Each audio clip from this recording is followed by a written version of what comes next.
I like that full range of motion. Pains my heart to say this. Stop pausing at your chest. It expends a lot of energy at the least muscle growth promoting position, which is that peak contraction, because the most growth promoting positions tend to be when the muscles are lengthened. Hey folks, Dr. Mike here for RP Strength. Let's talk about all the ways that you could be enhancing your lat pull downs and getting straight up more muscle growth out of the movement. Every kind of lat pull down is awesome for gains, so we're not here to disparage various kinds of lat pull downs. I was going to make all sorts of politically incorrect jokes. You know the jokes. Don't just do one kind of optimized lat pull down after you watch this video, but we can and will give you a list of factors in this video that, all else being even, have the potential to increase muscle growth. And if you're getting something out of lat pull downs using some of these techniques, one or two at a time, not all at the same time, you can get a better muscle growth stimulus. And that's just going to be awesome, because then you grow more muscle, and then happiness surrounds you. You have friends, you're driving an expensive car. You have a wife, used to be a supermodel. You don't even know who she is or who the hell you are, but who gives a shit? You're Jack. First, take your grip and come to shoulder width or just inside shoulder width, narrow grip. Why is that an advantage? Hypothetically, because your muscles, almost all or all, grow more from exposure to tension and a stretched and lengthened position. And if you think about it, if your hands are super wide, at the very top, your lats get a good stretch. But if your hands are narrow, your lats are stretched substantially more, which is a good thing because it probably causes more muscle growth. Another tip to try is to switch to a parallel grip, which is cool by itself, but a lot of times when people do a parallel grip, their elbows track out when they go down, which is comfy. It actually is the thing that generates the most force because it uses the shoulders a lot, it uses the back a lot, it uses everything, and that's totally cool. But try with a parallel grip to have your elbows track completely down by your sides the entire time. That specifically targets the lats more because it more replicates their best angle of pull. If you want big lats to just show up to the club and be like, hey, and they're like, oh, sir, we have a table for you. No one else is sitting at it because all the other seats are for your lats, then you're going to be in business keeping your elbows tight, especially on the way down. And obviously, if you've done it on the way down, on the way up, it's easy to replicate that as well. Another tip is to try to maximize your stretch stimulus at the top. At the very top of a lat pull down, you're going to get into that dead hang position in which you're stretched out.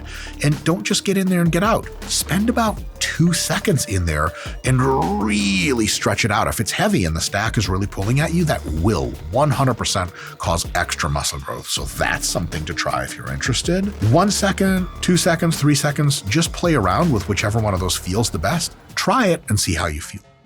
Next tip is to milk that high tension eccentric, especially towards the top 2/3 of the movement. So instead of doing normal cadence, once you pull the lat pull down bar to you, on the way up, especially after the first little bit, really engage your lats, engage your back, drive your elbows down, and then slow that control all the way back up through. It's going to allow you to really, really get a lot out of the eccentric, specifically under longer muscle lengths, which is when it'll be most likely to produce muscle growth. Big deal there. It's tough. It's humbling. You won't be able to get as many reps. You might have to reduce the weight, but it will absolutely be a new kick to your back growth. Another one, pains my heart to say this, pausing at the chest on lat pull downs is totally dope. It feels cool. You get a little crunch in there, and that's a perfectly fine way to train, and it's awesome variation. But arguably, it expends a lot of energy at the least muscle growth promoting position, which is that peak contraction, because the most growth promoting positions tend to be when the muscles are lengthened. So stop pausing at your chest. If you've been pausing at your chest, just gently touch your chest and control the eccentric back up. You might actually notice better results, even though it doesn't give you that ASMR feel of crunching at the bottom.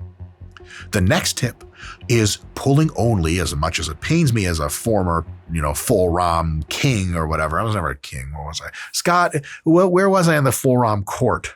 Short king. Short king or jester or just random guy in the back that's like, hey, I'm in this photo. It's king times. Drawing, artwork. I like that full range of motion ASMR, that vibe. But it turns out that because the top 2/3 of the movement are more muscle growth promoting, anytime you pass your chin on the way down and touch your chest, everywhere between chest and chin is not the most efficient part of the growth promoting range of motion of the lat pull down. And so if you've been doing those traditional lat pull downs forever, don't worry. They've been great. Try for a few weeks trying to do lat pull downs where you pull just to your chin and back up. You'll be able to get more reps or use more weight, and now that part of the movement is more in that growth promoting range of motion. So it could be a thing.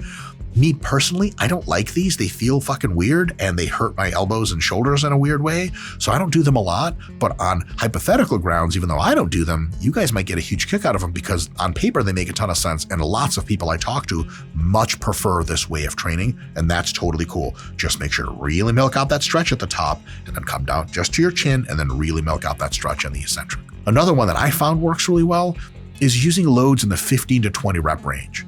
It's a great variation from normal pull-ups. Most people can't do 15 to 20 reps of pull-ups. So if you do pull-ups for muscle growth, often you're in the 5 to 10 rep range or in the 10 to 15 rep range. And a lot of people will do that. Then they'll go to pull-downs as a second exercise or later in the week. And they'll kind of just replicate the effort. They'll still do the same rep range. Rep range variation is probably going to promote some muscle growth. So I would use pull-downs as an opportunity to do a rep range and you can't really do in pull-ups. So pull-ups, keep them 5 to 10. Weighted pull-ups potentially, or sets of 10 to 15.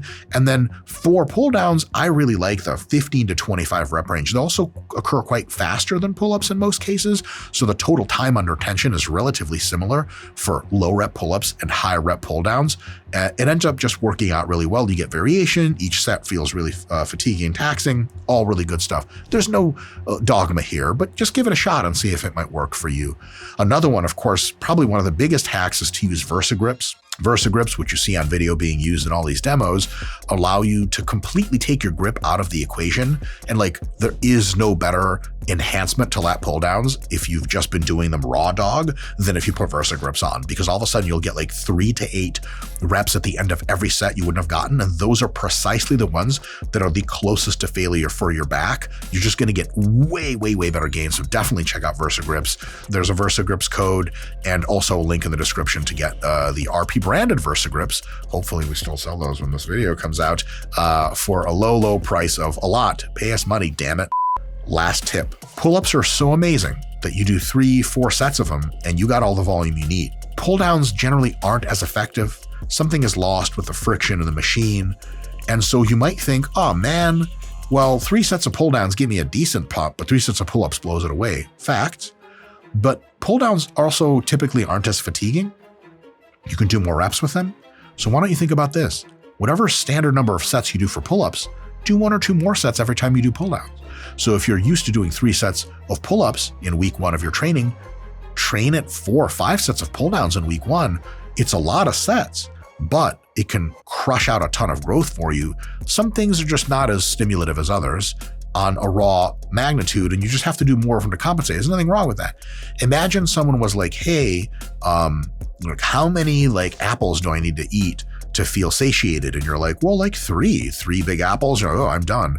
And someone's like, what about strawberries? You're like, well, it's not 3. Cause you're like, dude, I ate 3. You said strawberries were supposed to be like really great for hunger abatement. And I was like, yeah, what did you think? Like, dude, I ate 3 strawberries and I was fucking starving. You're like, yeah, right. But each strawberry doesn't have as many calories in it and not as much volume and fiber and water. And so it's not going to make you feel as full. You would have to eat like 30 strawberries and like, oh, duh.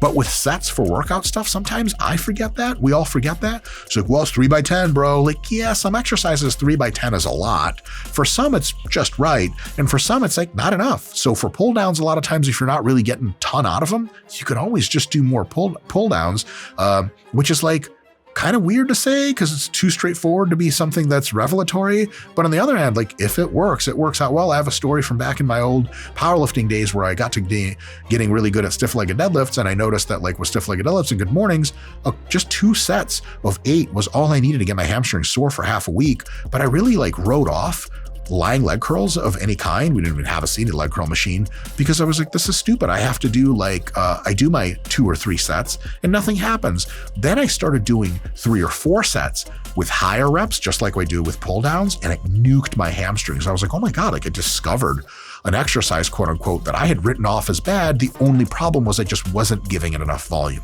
definitely consider that. I know it's a wacky tip to give, but it's also a tip that just straight up works. Now, lastly, we have one final issue, and the issue is this.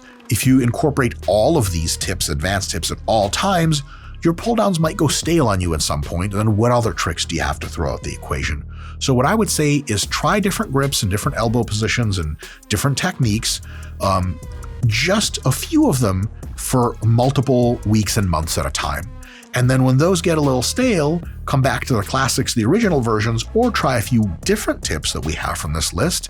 And then you're going to be constantly growing in a way that auto refreshes. So for months and months and years, you're going to get great growth instead of doing all these stuff all at the same time, getting some decent, very cool growth, maybe trouble even recovering. And then after a while, you have nothing left over. So another thing is just don't forget that weighted pull-ups, bodyweight pull-ups, and assisted pull-ups also exist, and they're awesome. And you can use pretty much almost, if not all of these tips on them as well.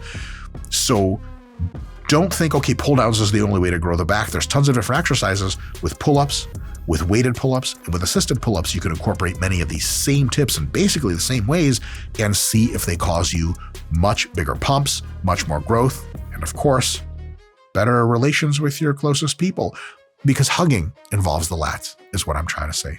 All right, next time you see someone random that looks awkward, give them a hug, try some lat stuff. I'll see you guys next time.